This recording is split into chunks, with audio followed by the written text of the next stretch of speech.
Hey everyone, it's me Anjali Verma and welcome back to my channel. So in today's video, we are going to discuss about some of the mistakes that students generally do during their board exam preparation.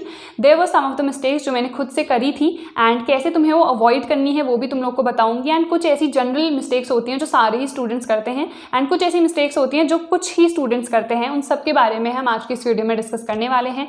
The first and the most important thing is that starting late and regretting.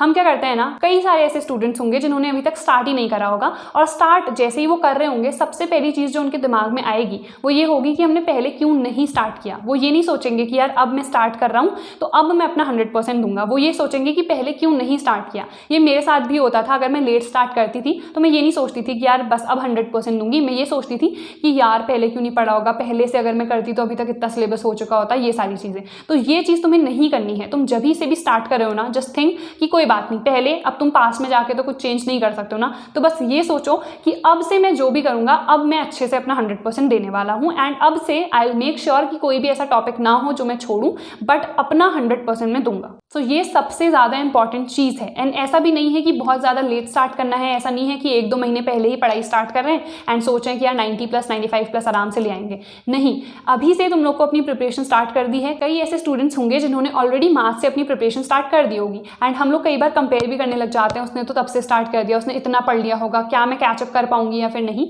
ऐसा कुछ भी नहीं है. तुम जब से भी start करो ना, तुम्हारी अपनी जर्नी है. हर इंसान की अपनी अपनी जर्नी है. तुम अपना देखो कि कितने टाइम में मैं कौन सा चैप्टर कर सकता हूँ, उसके हिसाब से अपना शेड्यूल कंप्लीटली फिक्स करो. The second mistake that we generally do is not doing the basic concepts. कई बार जो भी बेसिक कॉन्सेप्ट होते हैं ना, हम उन्हीं को नहीं करते हैं और हम सोचते हैं कि यार हमने कंप्लीट चैप्टर कर लिया है बिकॉज हम जितने बाकी टॉपिक्स होते हैं वो कर चुके होते हैं. तो तुम्हें ऐसा नहीं करना है. चैप्टर या फिर कोई भी एक टॉपिक है उसका बिल्कुल जो भी बेसिक से कॉन्सेप्ट्स है ना उनको पहले पकड़ो. जब तुम उन्हें समझ जाओगे तो जो भी हायर लेवल क्वेश्चंस आएंगे वो तुम्हें रटने नहीं पड़ेंगे, वो तुम समझ के ही देन आराम से कर लोगे. कई बार ऐसा कोई चीज़ आती है, ऐसा कोई भी टॉपिक आ जाता है, कोई सा भी कॉन्सेप्ट आ जाता है जो हमें बहुत ज़्यादा डिफिकल्ट लगता है एंड हम सोचते हैं यार इसको तो हम छोड़ देते हैं. एंड कई ऐसे स्टूडेंट्स हैं जो सेल्फ स्टडी करते हैं. इवन मैं अपने टाइम पे सेल्फ स्टडी करती थी, तो कोई अगर मेरे को टॉपिक नहीं समझ में आता था तो मैं कभी कभार टीचर से पूछ लेती थी, बट उसके लिए मुझे वेट करना पड़ता था 4-5 दिन का कि कब मेरी टीचर जो है स्कूल की वो फ्री होंगी एंड देन मैं उनसे वो चीज़ पूछूंगी. बिकॉज मैं ट्यूशंस नहीं जाती थी तो सेल्फ स्टडी ही मुझे करनी पड़ती थी. बट अभी तुम लोग के टाइम पे तो ऑनलाइन चल रहा है सब कुछ और तुम लोग के लिए तो बहुत ज़्यादा अच्छा है because there is an application called Filo. तो ये तो तुम लोग को बहुत ज़्यादा हेल्प करेगा. इसमें क्या करना है, जैसे मैंने तुम लोग को बताया कि एक कॉन्सेप्ट मुझे समझ में नहीं आ रहा है या कोई सा भी टॉपिक है, कोई सा क्वेश्चन है जो मुझे समझ में नहीं आ रहा है, मुझे डिटेल्ड एक्सप्लेनेशन चाहिए है, तो तुम्हें क्या करना है, you just have to click the photo of that particular question. उसके बाद 60 सेकंड्स के अंदर अंदर ही एक ट्यूटर से तुम लोग कनेक्ट हो जाओगे जो कि जितनी भी तुम्हारी चीज़ें हैं ना सारी चीज़ें तुम्हें एक्सप्लेन कर देगा. कोई भी तुम्हें क्वेरी है तुम उनसे पूछ सकते हो, उसी टाइम पे वो तुम्हें सारी चीज़ें एक्सप्लेन कर देंगे. And the best part of this particular application is that 24/7 इसमें जो ट्यूटर्स हैं वो अवेलेबल रहते हैं एंड ये फिजिक्स के एक टीचर ने खुद से डिज़ाइन कर रखा है. सो ही एग्जैक्टली नोस कि हमें कहाँ कहाँ पे प्रॉब्लम होती है. तो उस हिसाब से ही जो भी ट्यूटर्स हैं वो तुम्हें जितनी भी तुम्हारी क्वेरीज हैं वो रिजॉल्व कर देंगे. सो इसकी जो डाउनलोड लिंक है मैं डिस्क्रिप्शन बॉक्स में प्रोवाइड कर दूंगी, तुम लोग जाके डाउनलोड कर सकते हो and this application is going to help you a lot. The third mistake that we people generally do is starting with the very high level and the very difficult questions. Generally students के यही comment आते हैं कि भी हम लोगों से questions नहीं बन पा रहे हैं, हमसे न्यूमेरिकल्स नहीं हो पा रहे हैं. तो तुम लोग क्या करते हो ना, बहुत ज़्यादा हाई लेवल क्वेश्चन से स्टार्ट करते हो. बेसिक क्वेश्चन से स्टार्ट करो. अब हमें बेसिक क्वेश्चंस कहाँ से मिलेंगे, क्वेश्चन बैंक उठा लो, वहाँ पे जितने प्रीवियस ईयर में आए हुए हैं जो ईजी से क्वेश्चंस हैं वो वहाँ पे दिए रहते हैं, पहले उन क्वेश्चंस को कर लो. अगर तुम्हें कोई क्वेश्चन नहीं समझ में आ रहा है तो again you can use that particular application या फिलहाल के लिए उसे छोड़ दो. बहुत ज़्यादा जो डिफिकल्ट क्वेश्चन है उसको, ठीक है, ऐसा नहीं है कि बेसिक सा क्वेश्चन है वो भी समझ नहीं आ रहा है उसको भी छोड़ दो. नहीं, अगर बहुत ही ज़्यादा डिफिकल्ट क्वेश्चन कोई है तो उसको फिलहाल के लिए तुम लोग छोड़ सकते हो, उसको थोड़ा बाद में करना. ऐसा नहीं है कि उसे एंटायरली छोड़ देना है, लेकिन उसे थोड़े टाइम के गैप में करना है. पहले जितने ईजी क्वेश्चन है उन्हें कर लो, फिर मीडियम लेवल पे जाओ, फिर हार्ड लेवल पे जाओ. ऐसा नहीं है कि हमने पहले हार्ड स्टार्ट कर दिए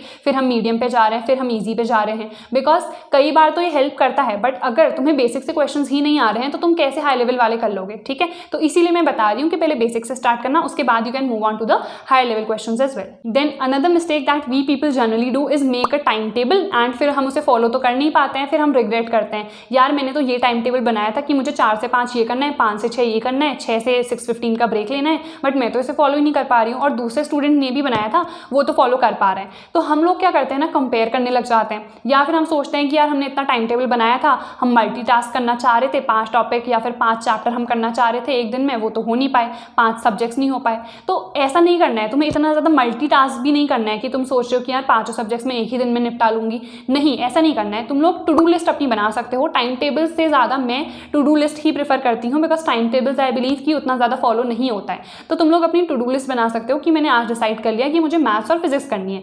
बहुत सारे सब्जेक्ट्स लेके मत चलो, बिकॉज बहुत ज़्यादा क्योस हो जाता है। 2 सब्जेक्ट्स ले लो एक दिन में, बिकॉज तुम लोग खुद ही इतने ज़्यादा बिजी रहते होगे। 4 बजे स्कूल से आते होगे, अगर कोई ट्यूशन जाता है तो वहाँ जाता होगा, फिर थोड़ा थक गए, खाना खा लिया, कुछ कर लिया, चेंज वेंज करने में ही टाइम लग जाता है, या फिर उसके बाद हमें नोट्स बनाने होते हैं, स्कूल का काम करना है, थोड़ा यूट्यूब पे लेक्चर्स देखने, तो इतना ज़्यादा टाइम तुम लोग को भी नहीं मिलता होगा। तो अगर तुम मल्टीटास्क करने का सोच रहे हो तो ऐसा बिल्कुल मत सोचो। एक सब्जेक्ट या मैक्सिमम 2 सब्जेक्ट लेके चलो कि मैं एक दिन में 2 सब्जेक्ट ही करूंगी। अगर मान लो किसी दिन छुट्टी है, उस दिन तुम लोग 3 सब्जेक्ट कर सकते हो। Then another mistake is that not practicing the questions. हम लोग क्या सोचते हैं कि यार ये चैप्टर चलो मैंने कर लिया है, कंप्लीट हो गया है, अब हो गया, मैं नेक्स्ट चैप्टर स्टार्ट करती हूँ एंड क्वेश्चंस जो है वो मैं बाद में सारे चैप्टर्स के एक साथ प्रैक्टिस कर लूंगी। नहीं, ऐसा बिल्कुल भी तुम्हें नहीं करना है।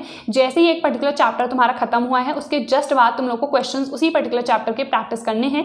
जैसा कि मैंने तुम लोग को बताया, क्वेश्चन बैंक से तुम लोग प्रैक्टिस कर सकते हो, या फिर प्रीवियस ईयर्स, या फिर जनरली एनसीईआरटी के ही क्वेश्चन सॉल्व कर लो। अगर फिलहाल तुम्हारे पास क्वेश्चन बैंक नहीं है या फिर पीवाईक्यूज नहीं है, तो सिर्फ एनसीईआरटी के क्वेश्चन सॉल्व करो। Then is not practicing answer writing. कई स्टूडेंट्स के मार्क्स इसलिए कटते हैं बिकॉज उन्हें यही नहीं पता होता है कि मुझे उस पर्टिकुलर आंसर को प्रेजेंट कैसे करना है। मान लो कोई 5 मार्क्स का क्वेश्चन है, तुमने सिर्फ 5 पॉइंट्स में, बहुत छोटे छोटे 2 लाइन के पॉइंट्स में उसे निपटा दिया है, तो टीचर तुम्हें फुल 5 मार्क्स तो नहीं देगा। इन सम ऑफ द केसेस दे देते हैं, बट एंटायरली अगर तुम देखोगे टॉपर्स की भी आंसर शीट, तो ऐसा नहीं है कि सिर्फ यार 5 मार्क्स का क्वेश्चन है तो तुमने एक पेज में उसे निपटा दिया। At least you have to write enough content so that teacher को भी समझ में आए कि हाँ तुम लोग को आता है। पॉइंट्स में लिखना इज गुड, बट उस पर्टिकुलर पॉइंट को थोड़ा इलैबोरेट भी करना।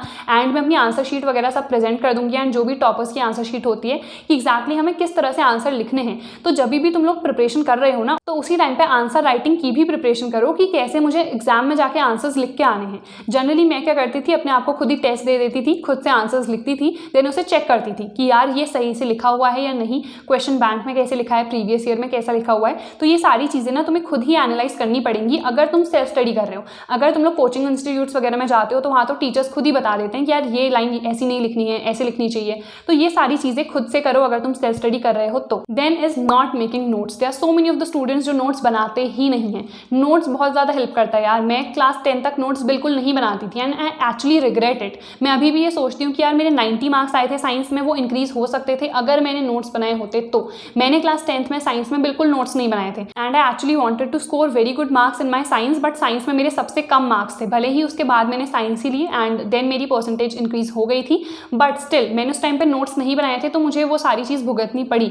तो इसीलिए नोट्स यार डेफिनेटली बनाओ, भले ही शॉर्ट नोट्स बनाओ। ऐसा नहीं है कि तुम लोग बहुत पन्नों के बना रहे हो, शॉर्ट नोट्स बनाओ, बट ऐसे बनाओ कि नेक्स्ट टाइम जब तुम उनसे रीड करो ना तो तुम्हें समझ में आए हो। Then another is not doing revision. हम लोग क्या करते हैं, एक चैप्टर पढ़ लिया, बस हो गया, ठीक है, दूसरा पढ़ लिया, तीसरा पढ़ लिया, चौथा पढ़ लिया, हम सोचते जाते हैं यार कि हमने चैप्टर्स तो खत्म कर दिए हैं। बट अगर तुम 5-6 चैप्टर्स करने के बाद वापस से उस फर्स्ट चैप्टर पे जाओगे ना, तुम्हें वो समझ में नहीं आएगा क्योंकि तुमने उसको रिवाइज ही नहीं करा था। तो इट्स वेरी वेरी इंपॉर्टेंट कि जैसे ही एक पर्टिकुलर चैप्टर तुमने खत्म कर दिया, क्वेश्चंस वगैरह प्रैक्टिस करो, नेक्स्ट चैप्टर स्टार्ट कर दो। वो नेक्स्ट चैप्टर भी जब तुम्हारा खत्म हो गया है तो एक बार बस ऊपर ऊपर से देख लो। ऐसा नहीं है कि तुम्हें 2-3 घंटे वापस से वो फर्स्ट चैप्टर पढ़ना है, नहीं, सिर्फ आधे घंटे बैठो या 15 मिनट बैठो, देख लो कि यार ये टॉपिक था, ठीक है, इसके अंदर ये सारी चीज़ें थी, ऊपर ऊपर से देखो, ज़्यादा डिटेल में देखने की जरूरत नहीं है।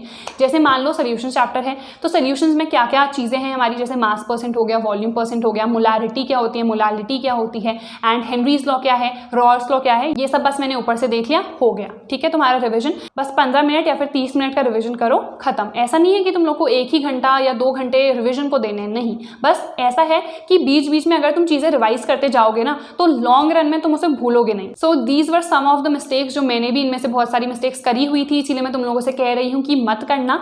एंड इसके अलावा भी अगर तुम्हें लग रहा है कि यार कोई और मिस्टेक तुम कर रहे हो, सो डेफिनेटली उसे कमेंट सेक्शन में मेंशन करना। मैं ट्राई करूंगी कि मैं रिप्लाई कर सकूं कि कैसे तुम उस चीज़ को भी अवॉइड कर सकते हो। So that's all for today's video. I hope you found this video to be useful. अगर तुम लोग को ये वीडियो थोड़ी सी भी यूजफुल लगी हो, don't forget to like, share and subscribe to my channel, and I see you guys in the next video.